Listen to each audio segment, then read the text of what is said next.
there's a move in the message of blacks marrying whites, whites marrying blacks, and folks think it's all right.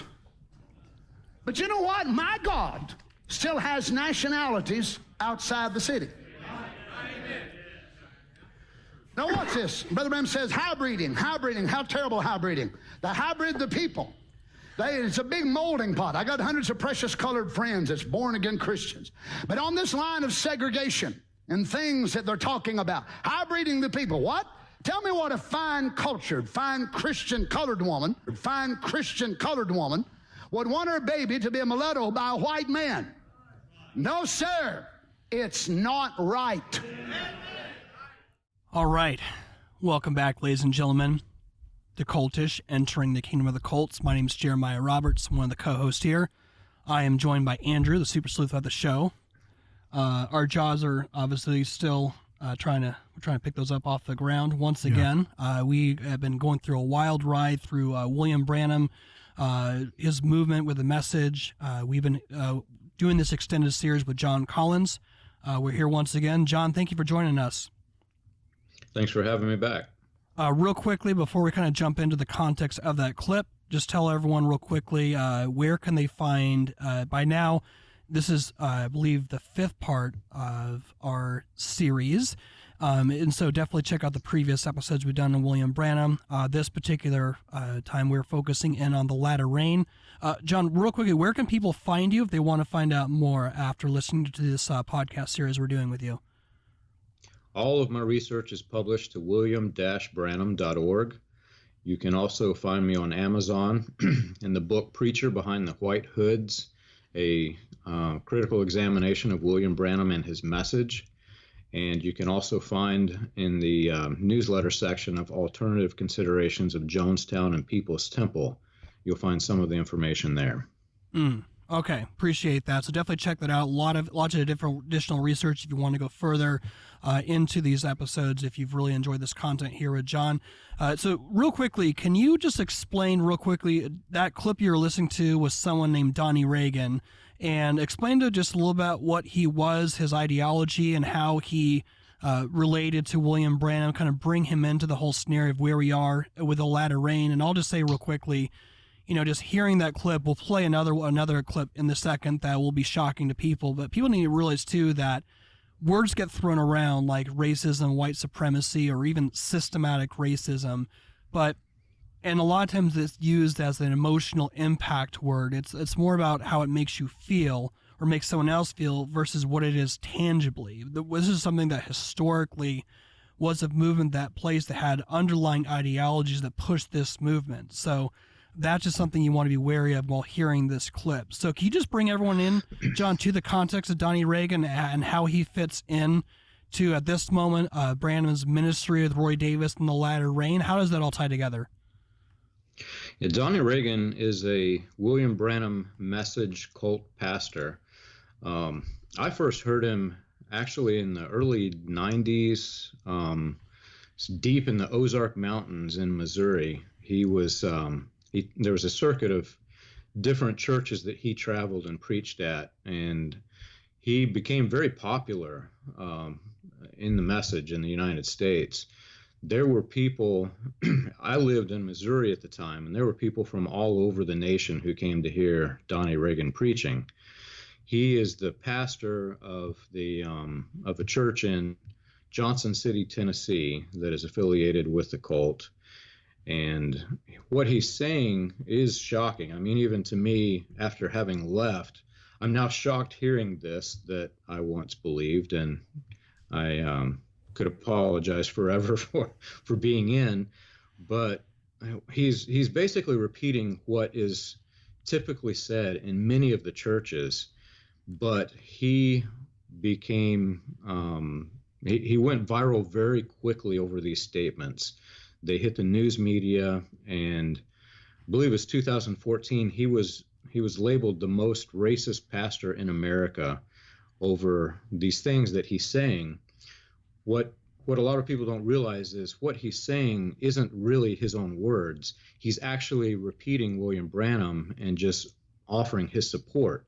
So he's quoting William Branham and he's saying, I support this separation of races, etc. But what he doesn't realize is he's quoting William Branham during the time in which William Branham was working from a religious standpoint to back Roy Davis in his battle against the integration of schools between blacks and whites. Wow. That's incredible. I mean, it's one of those things too. When you think about the undue influence, a lot of times people are just regurgitating the talking points of the cult leader in which they encompass their cult identity. So in that case, that would have been really, Donnie Reagan would have really been parroting in many ways is William Branham's underlying religious ideology that was really, he co-labored with Roy Davis to formulate this, correct? Correct. There's, in fact, in one of the clips of Donnie Reagan, I'm not sure if you have it or not, but he's talking about William Branham is saying that the African American people have things much better than the white people. Yeah. And the whole movement this religious movement that sided with the white supremacy groups, their main argument was, well, the black people have schools and they're far better than white schools, so why do they need to come to the white schools? And it was not just William Branham, it was basically every white supremacist was doing this. And William Branham took it a bit further because he introduced what he called his serpent seed or Christian identity doctrine. Right. And he labeled it as hybriding. He argued against the African Americans coming to the white schools because the chance of two people falling in love, getting married, and producing, William Branham says, uses the racial slur mulatto. He talks about they would produce these mixed race children, and he called it hybriding. They're hybriding the people. Mm-hmm. Yeah, and on that note, I'm going to play this additional clip from Donnie Reagan, and I just want to kind of give a warning. We played this clip at the very beginning, might have been disturbing to people. This clip, we're playing this not to glorify in any sense what is being said here, but open you all up to the reality of the fact that this is, what bad theology hurts people, and taking something as beautiful as the gospel, where there's neither Greek nor male nor female, and just seeing this broad variety of people from every tongue, tribe, and nation of how the gospel is supposed to being this unifying factor, but to take that and distort it in such a way. So again, we're going to go ahead and play this clip from Donnie Reagan. Again, this clip is disturbing. Again, if you have little ones around, you might want to just consider either turning it down or just wait till you're by yourself. Again, this is it's disturbing, but it's something you need to hear to get the gravity and context of what we are dealing with William Branham in the latter rain. Here's this clip by Donnie Reagan.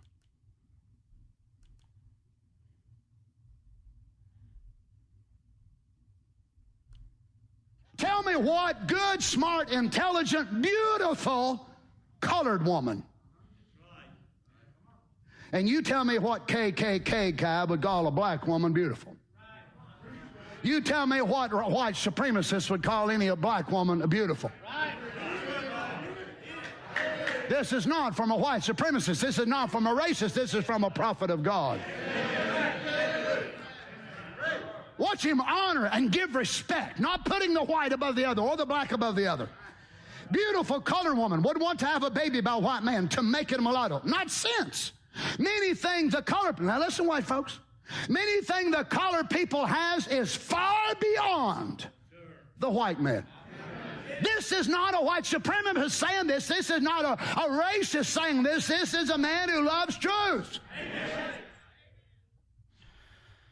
Yeah, so I'm at a lots of words of what to say. I'm not going to repeat really anything at all in any sense, but again, this is just to show you this is the reality of this person's heart.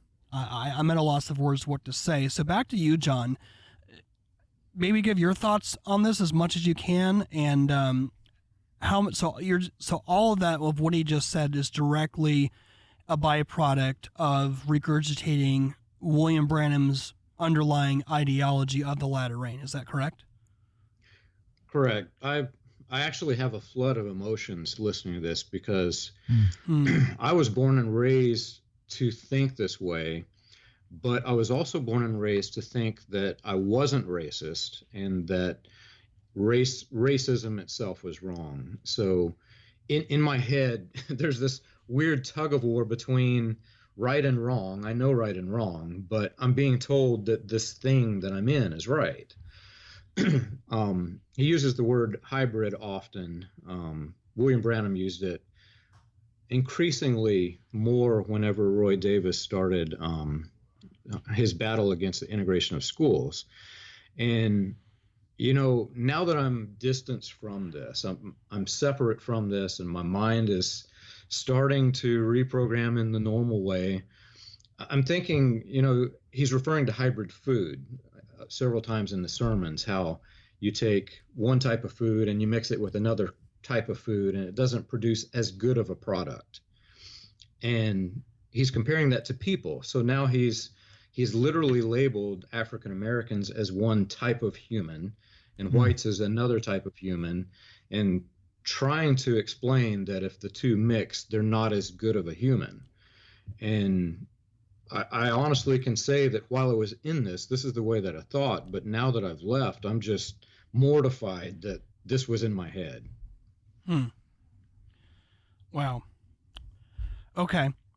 And so, yeah, I can only imagine what that must have been like. I mean, you kind of grow up, a lot of us have our cultural upbringings and having a certain way in which you just think about the world but all of a sudden when you have a reality of how, not only how this is wrong, but honestly how this has affected people, has harmed people.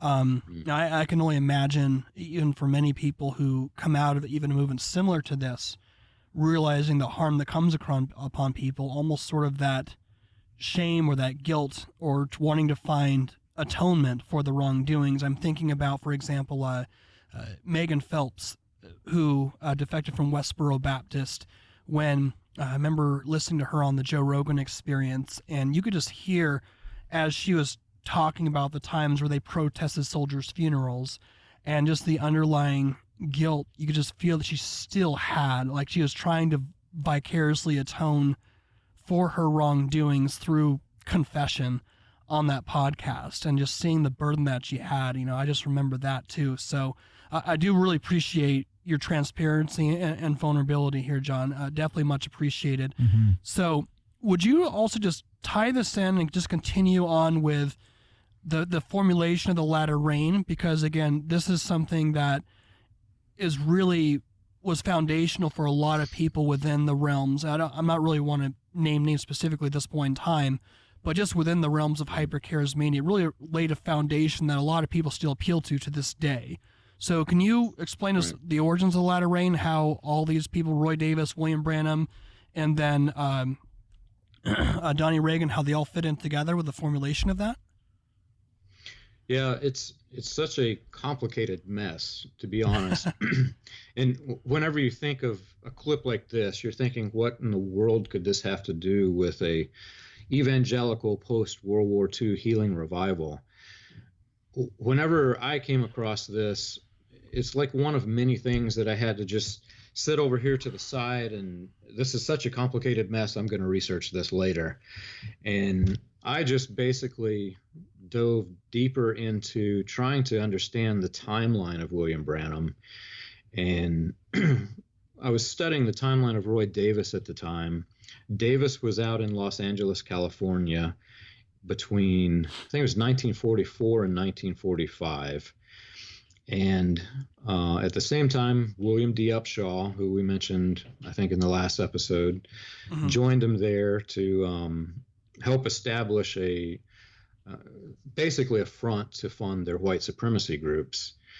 And each time that I tried to get into studying, the movement, the timeline, the racism kept the white supremacy groups, the racism, the people who are supportive of white supremacy groups, they just kept entering the timeline. And the further I went in time, the more frequent I started noticing it.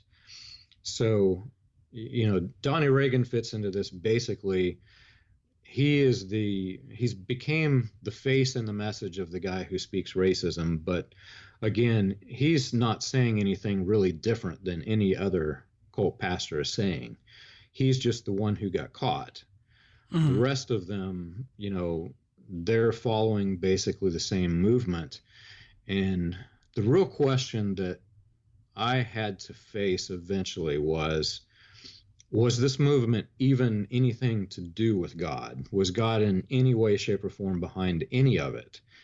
And I think if you examine the fruits of the tree, you can see from a statement like this what was behind this.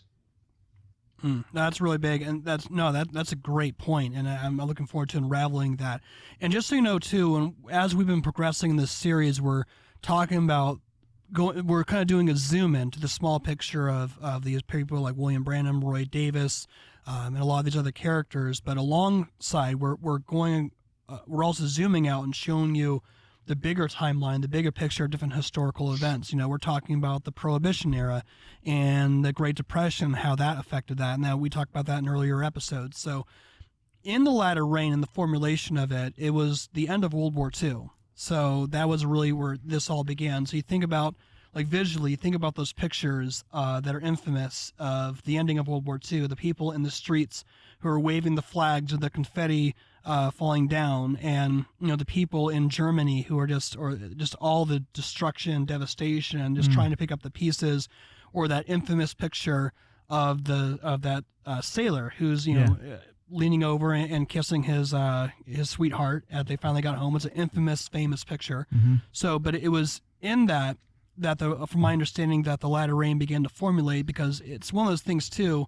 Even when there's a peace treaty of something of a magnitude like World War II, not shortly thereafter, there became to be tensions about how long will this peace last. And a lot of times in with that times of uncertainty, where different folks, especially those of evangelist persuasion or tent revival persuasion, will use that to try and exploit people's uncertainties, especially if they have a certain end times visions or eschatology in which to convince people the end of the world is happening to formulate their group. So that's really from your article that's actually on the Jonestown Research Center. Is that really where that came about, the post-World War II sort of trying to give answers in regards to the end times visions of what that meant for the end of the world around that time? Is that really the focal point historically? That's part of it. There are a lot of trails that lead to this mess.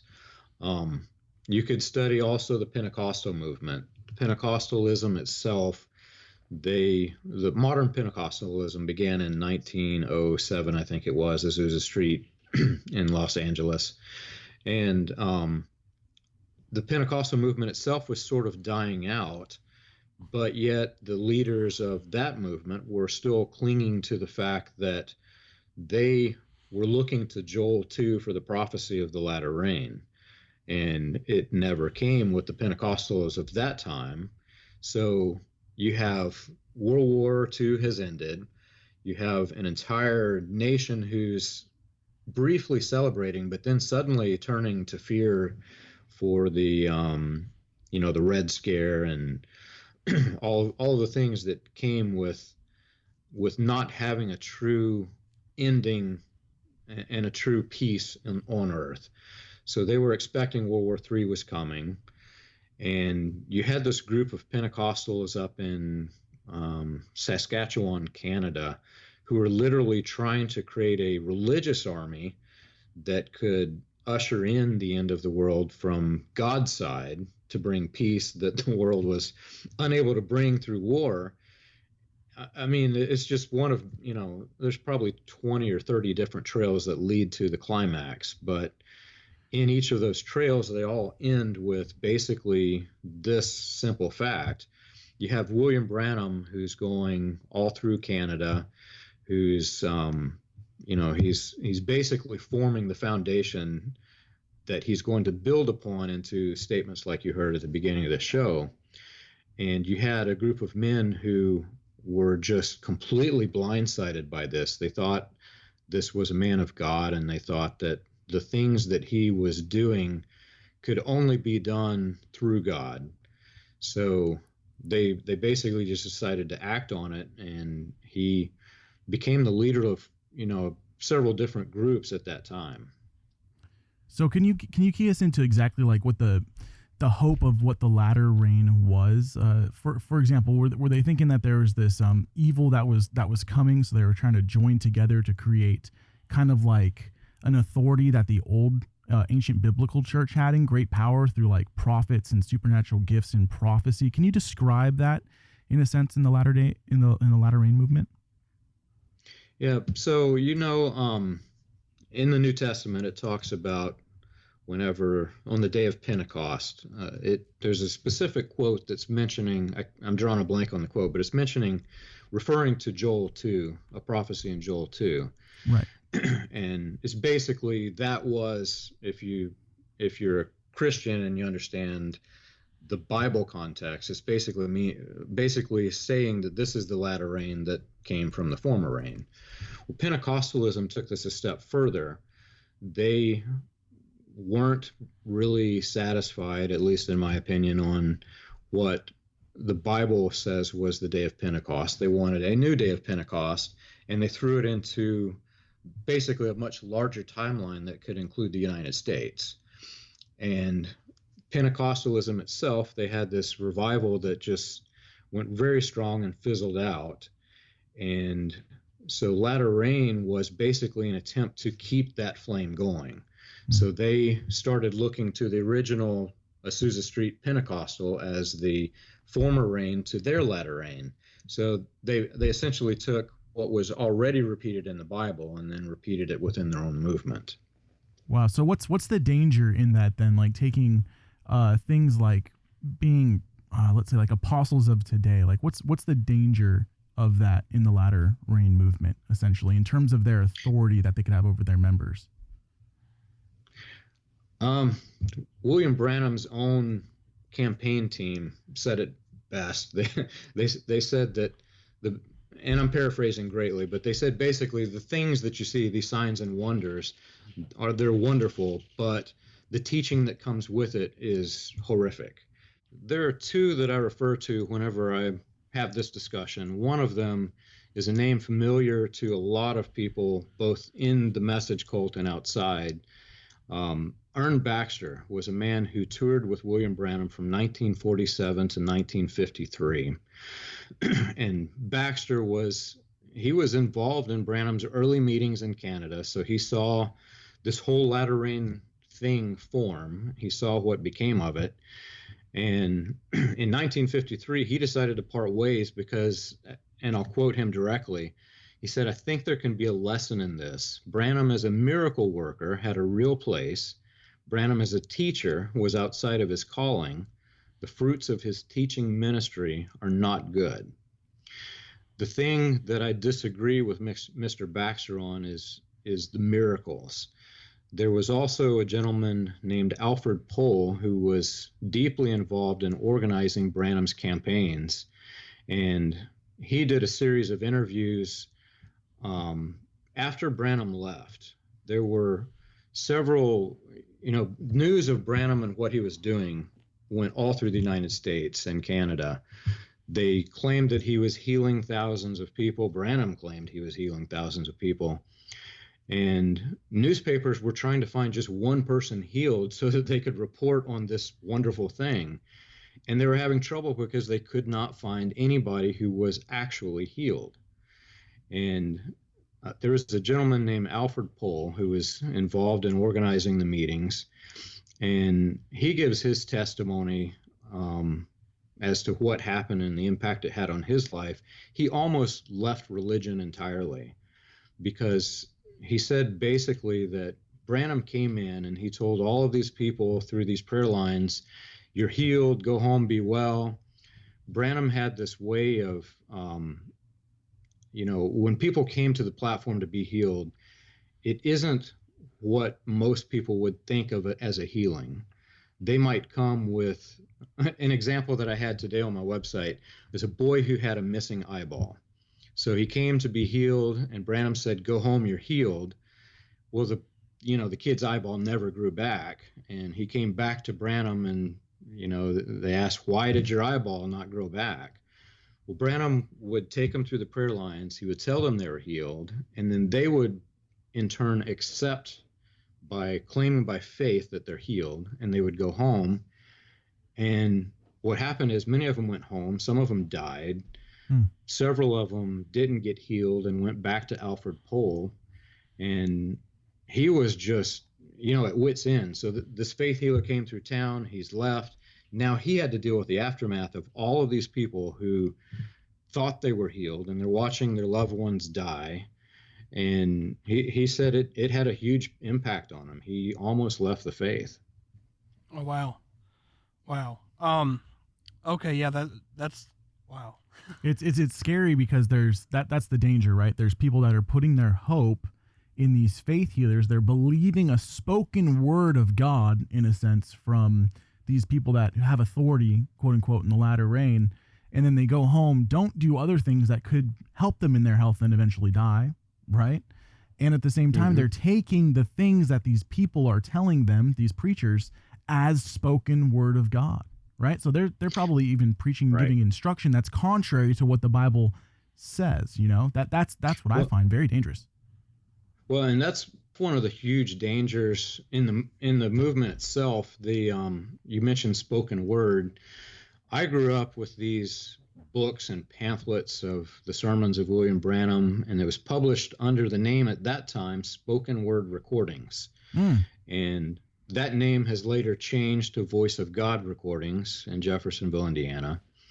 But you both understand the impact of this. If they're believing that this is a spoken word, in other words, these are people who say the word is the Bible, but they're using the phrase spoken word.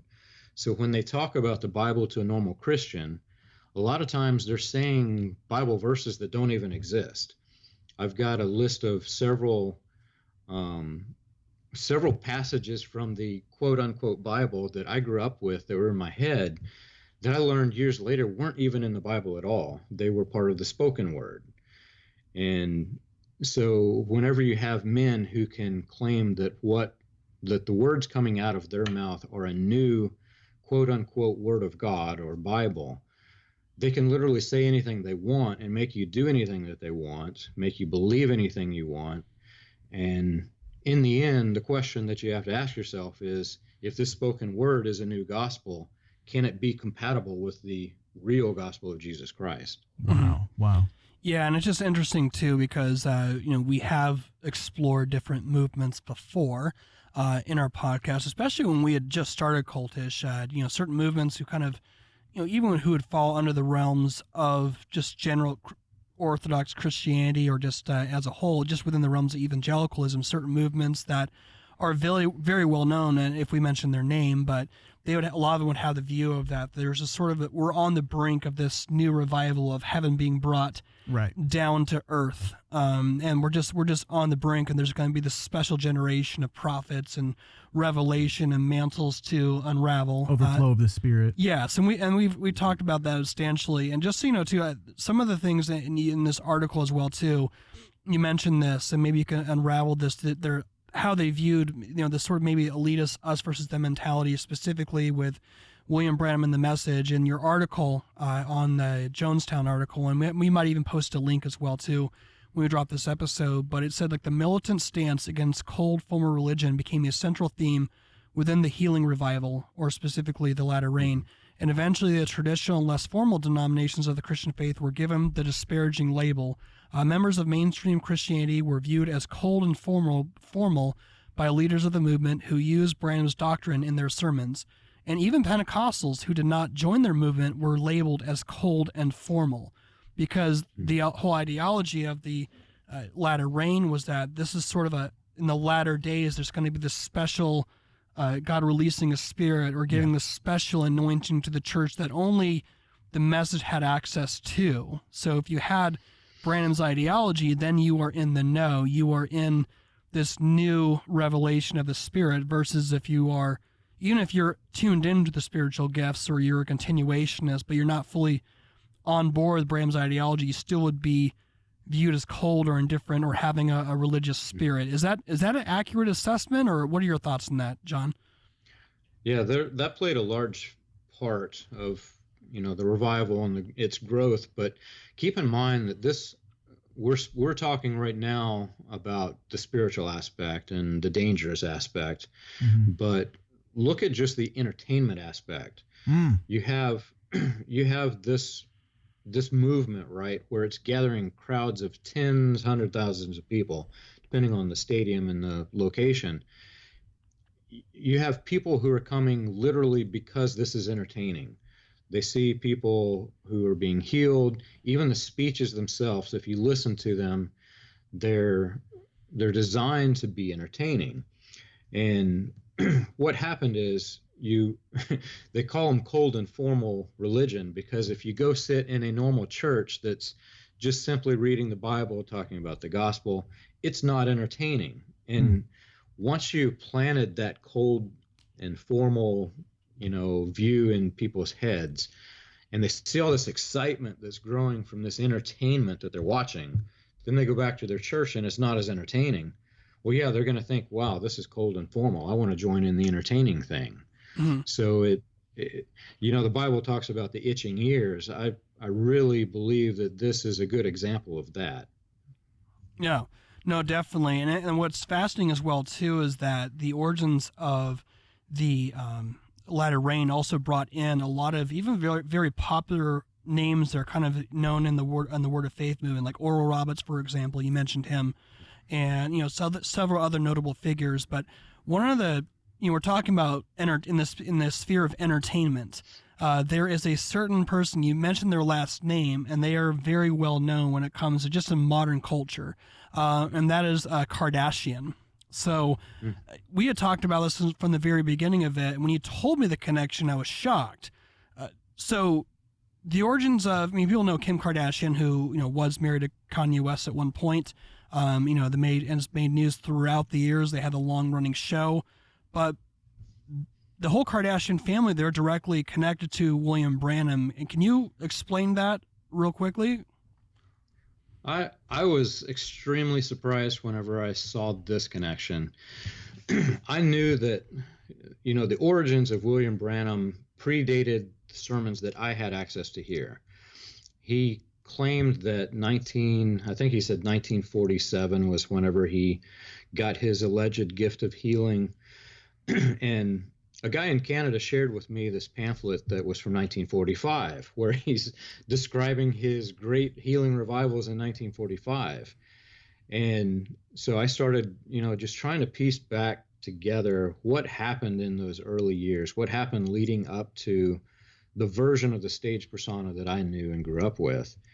And Branham kept referring to this name, Avok. And it was an unusual name to me, and so it stood out, and I started, just digging what can I find on Avok in the newspapers, and just a few simple searches, and I'm just blown away that there was this thing that existed, right? This guy from, he was a faith healer from, I think, Iran, who he was invited to come to heal a son of a very wealthy owner of a vineyard in Palm Springs. And Branham mentions going to be with this Avok and touring with him, etc. But he never mentioned the name of who invited him. He always says they, or these people, or those who sponsored Avok. And I just literally had no idea. When I began searching the tour of Avok and going into Palm Springs, I stumbled on this book by Jerry Oppenheimer that's describing the Kardashian family, and it came up in basically a Google search. He's mentioning Avok, and he's mentioning the Kardashian family sponsoring him. So I went back to the transcripts of William Branham, and Branham says the same people that sponsored Avok sponsored me, and they wanted to buy me a Cadillac. And he goes into this ramble of how he won't own a Cadillac, how no good minister would own a Cadillac. and he would instead drive his old beat-up station wagon or whatever it was he had. And so I'm opening this Kardashian book for the first time, and I see this other name that stands out to me. The Kardashian family was related to the founder of the Full Gospel Businessmen's International Association. And they're the ones who basically sponsored several of William Branham's revival tours. And that led me to finding where they actually did give him a Cadillac. I've got a picture of him with the Cadillac. But all of this led back to the Kardashian family, which just blew my mind. Yeah, and it's even some of the aspects too of even the historical origins of how they even got here to America. Right. Was fascinating. I mean, talking about the 1915 to 1917, the Ottoman Empire, they were committing the Armenian genocide, and then they came over here in rescue of that, and then eventually it was their national name wasn't Kardashian. It was a different name in which that derived from. What was that called again? I can't remember off the top of my head. Yeah, so that they came over here in in exile and as refugees based off of the Armenian genocide with the Ottoman Empire. So just seeing how that all fled together, and just so you know too, that would explain too. I mean, this is sort of jumping ahead, but you think about last year. I mean, pre 2019.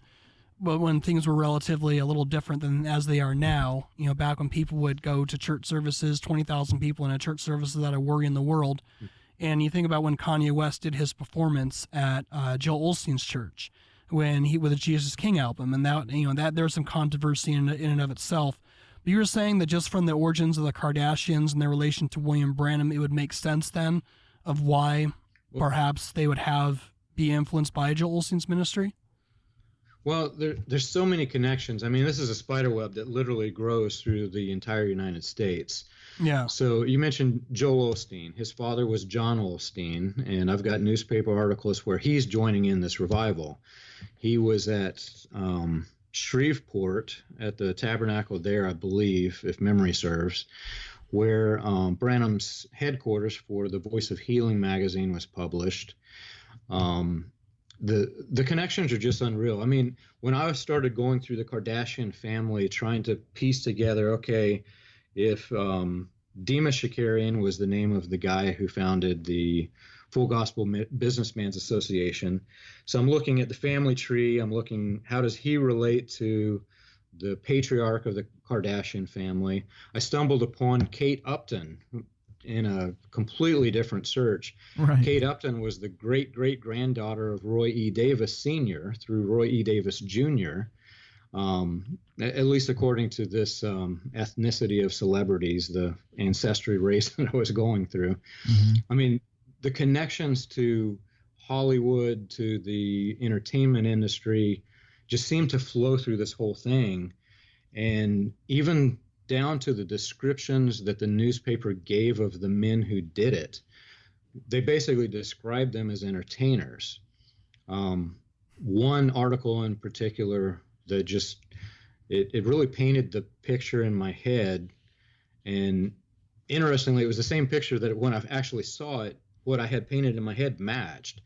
This guy said that William Branham was coming into town. He was debonair, slicked back. I can't remember his exact words, but he's basically describing Tom Cruise coming into Vandalia, Illinois, whereas your average minister is going to be, especially in that town, would be bib overalls and plaid shirt. Well, Branham's coming in looking like Hollywood, right? And then I saw this photograph of William Branham with Avok Hagopian, and both of them are wearing this very expensive white suits. I mean, nothing that you would see that your average evangelist of the day wearing. It was all just basically entertainment flowing through it. No, definitely. And so one of the things I just want to bring people into is because we're talking about the latter rain, and people typically view this of something just amazing, this amazing unfolding of the power of God and these signs, wonders, and miracles, and they sort of see Branham as sort of this perfectly untarnished figure that was really God's prophet and messenger. So on that note, and again, it was just kind of, I appreciate kind of giving a little of the historical context of, two different people. You're talking about the aspects and how Branham's connected to areas of entertainment, and seeing the direct connection to both Kim Kardashian, her descendants, and both Kate Upton. It's just absolutely fascinating. So definitely appreciate you sharing that. Yeah, so what I'm going to go ahead and do in regards to just understanding the morality of William Branham's, I'm going to go ahead and play this clip. And then, John, I'm going to go and have you just unpack it, and so people can understand the broader context and how that relates to the latter rain as well. So here we go. When they told me that Pig Alley in Paris was such a famed place, how did I know I was never there? But I went out there to find out if it was right or not. I took 2 or 3 more ministers and went out there to those women's and things that stripped on them streets and things. It's the truth. Okay, so can you just give us the ESPN analysis highlights level of just the breakdown of that clip and what the context of William Branham is behind that quote? What is he talking about? Take us into what's going on behind that clip when he said that. Yeah, so this is basically the climax of this movement as it grows. It's funny, if you study Pentecostalism and you know any of that history, they grew, they split, they grew, those split, and you have all these different branches of Pentecostalism, right? Well, the latter rain, at least from what I've studied of it, this movement was something that grew very quickly and then branched off and split and severed branches very quickly. William Branham's talking about the climax of his involvement with the revivals. Latter Rain Revival and Voice of Healing Revival for a period of time merged, and then they split. And it's funny, if you talk to somebody who's deeply involved with the Latter Rain movement that split off of the Branham movement, they'll say Branham was never in it. But if you study the deep, hardcore theology, it's all based on the same thing. Well, Branham grew to popularity that went around the globe during the 50s. And he did a tour through Europe. And basically, he goes into Europe and he hears that there's this place called Place Pigalle, France, near Paris, or in Paris. And he hears that there's all these women just stripping right on the streets. And his quote pretty well sums it up. He says, I heard this and I didn't believe it. How would I know unless I go see it? So he goes and he sees it. And he comes back and his conclusion is, yep, they strip right down on the streets.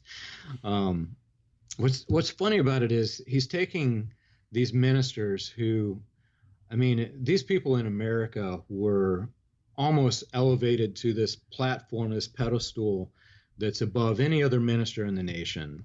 You've got all of these ministers who are now cold and formal, and you've got this group, this handful of men basically who's leading all of this revival, who are extremely, the people believe they're incredibly holy. They're going and they're staying at expensive hotels like the Piccadilly. Branham's wearing an expensive Long Island's watch that he got, during the revival. He's making all this money. They go see strippers in Place Pigalle, France, and William Branham's brother Howard at the time ran a bar in Jeffersonville. So you've got William Branham, who's preaching against alcoholism, his brother Howard, who's in the revival supporting him, and then I've got newspapers from his bar selling Irish Shillelagh back in Jeffersonville during the time of the revival. So these men were nothing like their stage personas when they left stage. Right. And just, too, this, talking about the level of hotels that they would be living at, this would be the equivalent of having a penthouse suite at the Bellagio while, having sort of a well-known, you're bringing the revival of God and probably, preaching your whole gospel message, but that's the type of luxury they would be pursuing then, right? Right. Okay. And so one of the other aspects too, which I'm curious about, because this kind of connects into how they connected with Jones, and this is we're definitely covering a lot of ground here, which I appreciate, is that in your article you mentioned that William Branham, he had claimed that his ministry fell within the prophet category of the latter rain fivefold ministry. And the funny thing is, we've also heard other people who are well known within the realms of hypercharismania sort of use that language. And again, just because someone uses that doesn't mean we're making a complete equivalence. But this is something that Branham appealed to as well too. But he said that he made a frequent use of the title "Spoken Word of God" for his sermons, which eventually were recorded, branded, and sold with his title. Branham believed that the fivefold office of prophet, his particular gift, had superiority to the other offices, alleging that Jesus Christ would be manifesting in the form of a prophet. And then combining verse 25 from Joel chapter 2 with John 10:34 from the New Testament, Branham taught members that his sect, that they were gods, through the manifestation of God present with his own spoken word. Little g gods. Yeah, little g gods. So it's not the first time we've heard little God's doctrine. This seems to be a consistent thing amongst these sorts of groups. And there's someone else that we will introduce in a second who you'll see was very influenced by this message as well too. So with all that being said, can you just explain maybe a little more in depth as we kind of wrap up the last 10 minutes, your perspective of Branham's view of the fivefold ministry and how that formulated the latter rain and how that connected to someone by the name of James Warren Jones? Right. That's an infamous name. And we're talking about Jim Jones as well, too, for anyone who's wondering. That's his full name. Right. My perception of what happened, just based on the timeline, the history, and the aftermath, is that what happened on the religious side of things, as opposed to the white supremacy background, this running off to the side, they created this religious engine that took off from the train station with no track. And it went much faster, much bigger, much broader than they ever thought or dreamed that could happen. And in the early stages of this latter rain movement, they basically were, William Branham's trying to elevate himself as the leader, right? He's saying anybody who can prophesy can be a leader, can be the spoken word.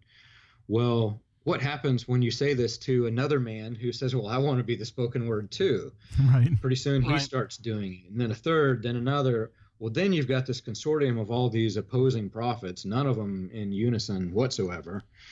And so this thing grew so quickly out of control that latter rain itself began to separate from the voice of healing revival. While they were merged at one point in time, they deviated. Latter rain movement itself became a different sect of Pentecostalism.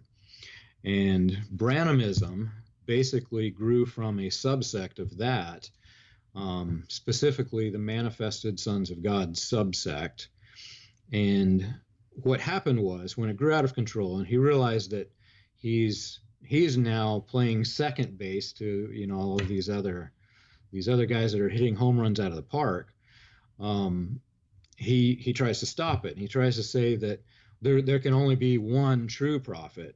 And what's interesting is, to achieve this, he rewrote the Bible timeline. He basically started this doctrine that said God only had one major prophet on the earth at a time, and started promoting himself as this major prophet. I've been to countless sermons from, all through my life, from coast to coast, where the pastors are basically parroting exactly that. They're preaching from Branham's sermons. They're not preaching from the Bible. And they're saying that there can only be one major prophet on earth at the time.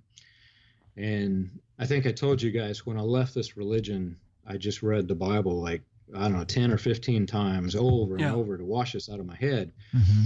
Well, I kept reading this phrase, as it was in the days of King Darius. And I'm like, wait a minute. I flipped back to the next prophet, as it was in the days of King Darius. And so I put together my own timeline of major prophets, minor prophets. And that got me to even thinking, what is a major prophet? What is a minor prophet?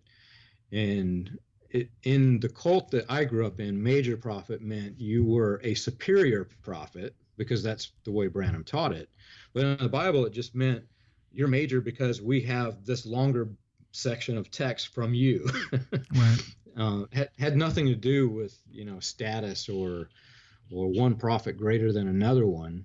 But I put this timeline together and I start to see there's several major, even, considering the title major prophet in the Bible, there's several of them that their timelines interlap. So what happened is this thing grew so far out of control. Branham started trying to elevate himself above everyone else.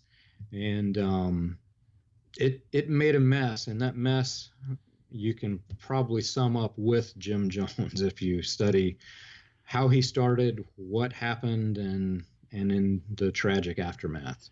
Yeah, and that's something we want to pack into. So just maybe just to kind of get what people's appetites, what was the initial contact that the Latter Rain movement, when they crossed paths with Jim Jones? Because my first exposure to it, and I remember seeing this years ago, was it looked like an advertisement, like a classic classified ad where it talks about the open door to all mankind. Nationwide Ministries Convention, special guest speaker William Branham, but along with the Honorable Reverend, it's hosted by the People's Temple, and hosted by Reverend James W. Jones.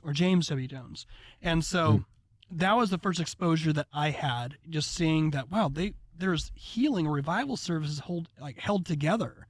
And obviously I know that Jim Jones started his quote unquote ministry out of Indiana, around the civil rights movement, and based it off of this social justice, equality, kind of speaking for, racial justice and those sorts of things. In contrast, especially if it's just so fascinating, maybe we can unravel the contrast between the dualism, I would say. So different. Between Branham's upbringing, hearing that those horrific racism that we played at the very beginning of the episode with Jim Jones's vision of how he wanted to achieve racial equality through divine economic socialism. But anyways, what was the first initial kind of contact? How do those two just initially merge together? Well, so you had the revival that was spreading, the Latter Rain revival that's spreading through the United States. We also had William Branham's headquarter church was in Jeffersonville, Indiana. I live in Jeffersonville, and a drive from me to go up to Indianapolis today is like an hour and a half. If I have a lead foot, it might be a little bit less than that. Right. Back then, we're talking maybe under 2 hours he could visit that area. Well, Jones himself also had a Pentecostal background. He grew up in a small town. He enjoyed going to hear the local Pentecostal church. He also went through a series of just trials that led him into a situation where he was very susceptible to joining a cult. There's question as to whether he was forming a cult before he met William Branham, or did William Branham influence his direction. I'm not the one to make that call, but it looks very much like he was being attracted into a cult, at least from what I see. Okay. All right. Okay, that definitely makes sense. So we'll definitely appreciate making that connection. So if you guys have enjoyed this first episode, the next one we're going to talk further about how William Branham's Latter Rain movement affected Jim Jones and ultimately paved a unique path to Jonestown. Again, this is something a lot of people were not aware of. I remember my mind just being blown when this connection was made. So if you guys really enjoyed this episode, go ahead and share this on social media. Let us know what you thought. And we look forward to talking to you all in part 2, where we enter into the Kingdom of the Cults and the road to Jonestown. Talk to you guys soon.